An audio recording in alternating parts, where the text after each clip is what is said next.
자율주행 시대에는 자동차가 단순한 이동수단을 넘어 이동 공간, 모바일 하우스가 됩니다. 점점 더 많은 사람들이 모바일 하우스에 살면 기존 아파트에 대한 수요는 급격히 줄 테고, 그럼 아파트 가격은? 지난 몇 년간 집값이 참 많이도 올랐습니다. 내 집 마련이 점점 어렵네요. 그런데 다행히도 자동차 가격은 크게 오르지 않았어요. 물론 신모델이 더 비싼 가격으로 출시되긴 하지만 최대 10% 인상 정도겠죠. 내 차 마련은 아직 가능합니다. 내 집과 내 차, 집과 차는 소유의 대상입니다.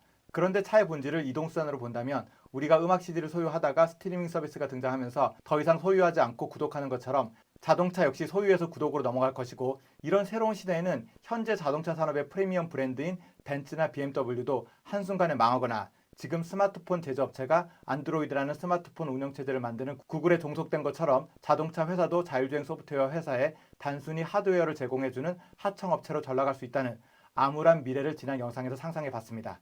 그런데 차가 단순히 이동수단일까요? 음악을 듣고 휴식을 취하고 때로는 연인과 달콤한 시간을 보내는 공간이 아닐까요? 그런데 이동하는 공간이니까 모바일 스페이스, 이동 공간이라고 해야겠죠. 자동차의 본질이 이동수단뿐만이 아니라 이동 공간이라면 자동차 산업은 어떻게 변할까요? 지금 자동차 업계에게는 기회일까요? 아니면 위기일까요? 코로나 시대에는 클럽 가서 춤추기도 불가능하다 보니 대신 등산과 같은 야외 활동이 증가했습니다. 해외여행도 못하니 사람들이 캠핑도 많이 하고, 캠핑장에서 텐트 칠 번거로움이 없는 차에서 잠을 자는 차박도 점점 유행하고 있습니다.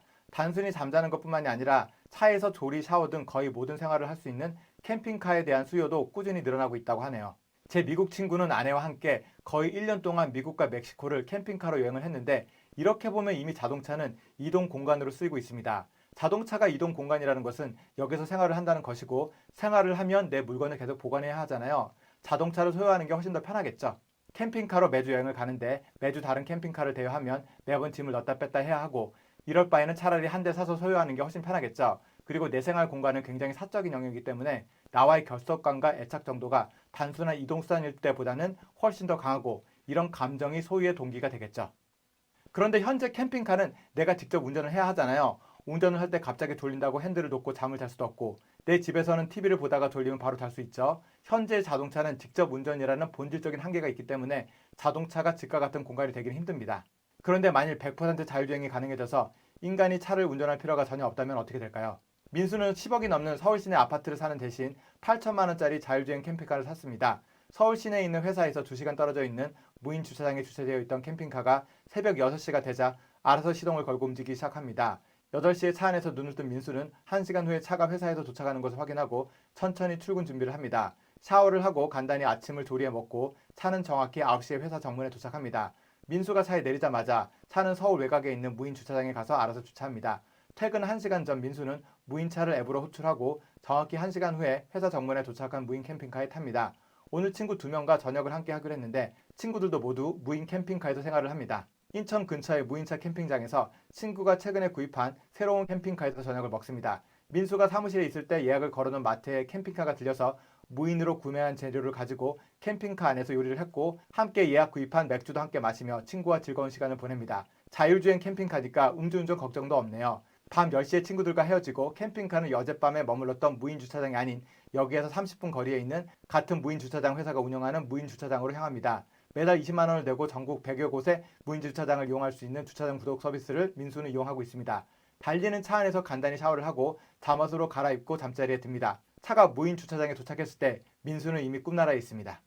여러분 어떻게 생각하세요? 실제로 이런 세상이 올 수 있을까요? 아니면 단순한 망상에 불과할까요? 실제로 이런 시대가 온다 해도 전 국민이 아파트를 팔고 캠핑카를 사지는 않겠죠. 아무리 캠핑카가 커지고 편의시설이 좋아진다고 해도 고정되어 있는 아파트의 편안함을 따라가지는 못하겠죠. 그리고 꼭 캠핑카처럼 클 필요도 없을 것 같아요. 컴퓨터를 사용하고 커피를 마실 수 있을 정도의 공간을 제공할 수 있는 크기의 차라면 지금 SUV 정도의 크기면 충분할 것 같아요. 그리고 자율주행차는 핸들이나 가속 페달들이 필요 없으니까 그 공간만큼 더 넓어지겠고, 차체를 버스와 같이 직사각형으로 만들면 지금의 SUV보다는 공간 활용률이 훨씬 더 높을 것입니다. 그리고 전기차이니까 전기를 사용하는 게 전혀 문제가 없습니다. 전기차가 이동이 가능한 배터리라고 본다면 마음만 먹으면 세탁기와 같은 가전기기도 설치할 수 있을 것입니다. 이런 공간에서 기본적인 생활은 하고 수면이나 샤워 같은 활동은 간단한 침대가 구비된 집이나 호텔에서 해결할 수도 있지 않을까요? 즉 이런 자율주행차 아니 자율주행 이동 공간이 보편화된다면 집도 지금처럼 클 필요도 없을 것 같아요. 그리고 실제로 상당수의 사람들이 집 대신에 이동 공간 또는 모바일 하우스, 이동집으로 부를 수도 있겠네요. 집 대신에 모바일 하우스를 구입한다면 아파트에 대한 수요도 줄어들 것이고 그럼 아파트 가격도 하락할 테고 자동차 산업의 변화가 자동차 산업 전체뿐만이 아니라 다른 산업에도 큰 충격을 줄 수 있을 것 같습니다. 5천만 원이면 내 집을 살 수 있다? 더군다나 집이 움직이는 모바일 하우스라면 안 살 이유가 없겠죠. 이런 시대에는 더 많은 사람들이 자동차를 아니 모바일 하우스를 소유할 것입니다. 제가 지금 자동차를 사지 않는 제일 큰 이유는 운전을 싫어하기 때문이고 또 하나는 주차가 불편하기 때문입니다. 친구가 운전해서 어디 놀러 갈 때 주차장 찾느라고 고생하는 걸 보면 자동차는 절대 사지 말아야지라는 생각이 들어요. 그런데 무인차는 운전할 필요도 없고 내가 내리면 알아서 근처 주차장에 가서 스스로 주차를 할 테니 신경 쓸 게 없네요. 게다가 기본적인 사무화 생활이 가능하다면 당장 사고 싶어요. 자동차가 구독 서비스의 일부로 전락하지 않고 더욱 가치 있는 소유물이 된다면 이는 현재 자동차 업계에게는 큰 기회가 될 수 있습니다. 이런 시대에는 자율주행 기능뿐만이 아니라 공간 활용성, 각종 편의 기능 등 생활적인 관점에서의 기능이 더욱 중요해질 테고 이런 부분은 현재 자동차 업계가 잘하는 부분이잖아요. 집의 인테리어와 비슷한 느낌인데 자동차 시트를 가죽으로 할 것인지 인조 섬유로 할 것인지 현재 자동차 업계가 신경을 많이 쓰는 부분인데 단순한 이동수단이라면 쓸데없는 일이겠지만 자동차가 집의 위치에 오른다면 이런 디테일이 굉장히 중요하겠죠. 모바일 하우스 시대에는 자율주행과 같은 소프트웨어뿐만이 아니라 내가 생활하는 자동차 자체, 모바일 하우스 자체, 즉 하드웨어 또한 더욱 중요해지기 때문에 하드웨어의 강점이 있는 현재 자동차 업계의 영향력이 더 커질 수도 있을 것 같습니다.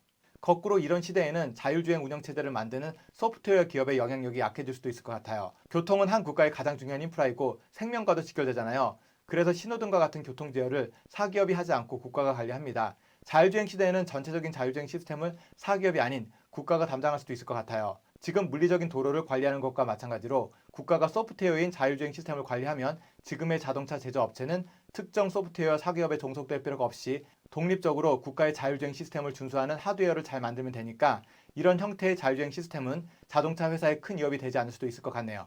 자이 아파트, 레미안 아파트처럼 아파트의 브랜드도 굉장히 중요한데 이런 관점에서 벤츠, BMW와 같은 강한 브랜드 밸류를 가지고 있는 기존 업체들이 모바일 하우스 시대에 더 유리할 것 같습니다. 자동차가 이동수단에서 모바일 하우스가 되면 더욱 가치 있는 소유의 대상이 되겠죠. 소유물은 브랜드가 중요합니다. 저 사람은 30평 아파트에 산대, 반포 자이에 산대 하는 것처럼 저 사람 모바일 하우스는 벤츠네, 저 사람 모바일 하우스는 BMW네처럼 인식이 되겠죠. 그리고 자기 집을 누군가에게 실제로 보여주기는 힘들잖아요. 그런데 모바일 하우스는 도로에서 누구나 볼 수 있으니까 과시용으로 더욱 적합하고 그러면 브랜드가 더욱 중요해지겠죠. 여기서 한 걸음 더 나아가서 벤츠와 BMW가 강한 브랜드 파워를 앞세워 전혀 다른 산업인 부동산 산업에 진출할 수도 있을 것 같습니다. 그럼 타워팰리스 대신에 페라리 아파트가 가장 비싼 아파트가 되는 건가요?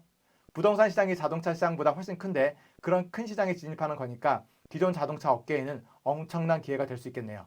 자동차 회사와 부동산 회사가 합작을 해서 새로운 이동 주거 형태를 제공하는 이동수단과 주거 공간을 만들 수도 있을 것 같습니다. 현재 집은 고정되어 있으니까 스테이션 하우스로 부를게요. 모바일 하우스와 스테이션 하우스가 자연스럽게 결합하고 분리되는 형태로 주거 공간이 진화할 수 있을 것도 같아요.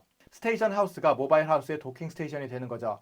분리된 모바일 하우스에서 업무를 보다가 모바일 하우스가 스테이션 하우스에 연결이 되면 자연스럽게 스테이션 하우스에서 생활을 하고 출근 시간이 되면 모바일 하우스로 건너가고 모바일 하우스가 분리되어 회사로 이동하고 합체 로봇과 비슷한 느낌? 현대차는 힐스테이트 아파트를 만드는 현대건설을 소유하고 있잖아요. 이런 아파트 건설 회사를 소유한 자동차 기업은 현대 말고는 없는 것 같은데 이런 형태의 주거 형태 시대가 오면 현대차에게는 큰 기회가 될 수 있을 것 같네요. 지난 영상과 이번 영상에서 전기차 자율주행 시대에 현재 자동차 회사의 운명이 어떻게 될지를 자동차의 본질을 이동수단과 이동공간의 경우로 나눠 살펴봤습니다. 전기차와 자율주행은 본질이 무엇이든 간에 자동차 산업뿐만이 아니라 전체 산업에 엄청난 충격을 가져올 것입니다. 예를 들어 자율주행이 본격화되면 인간이 수동으로 조작하는 것에 비해 교통사고도 훨씬 줄어들 것이고 그럼 지금 자동차 보험 회사도 큰 변화를 맞이할 수밖에 없을 것입니다. 단순한 산업의 변화뿐만이 아니라 우리의 라이프 스타일도 많이 변할 것입니다. 미국에서는 틴더와 같은 온라인 데이팅 앱을 통해 전체 만남의 30% 이상이 이루어진다고 합니다. 이제는 여친을, 남친을 찾기 위해 모임에 가는 대신 소개팅을 하는 대신에 손가락으로 몇 번만 클릭하면 됩니다. 이뿐만이 아니라 배달 서비스, 컨텐츠 스트리밍 서비스 등등 스마트폰이 우리의 라이프 스타일을 바꾼 것처럼 전기차와 자율주행은 이제 우리의 주거 방식에까지 의문을 제기하며 스마트폰 이상으로 우리의 삶의 형태를 근본적으로 바꿀 수도 있습니다. 오늘 영상은 여기까지입니다. 오늘도 함께 해주셔서 정말 감사드립니다. 여러분 오늘도 화이팅!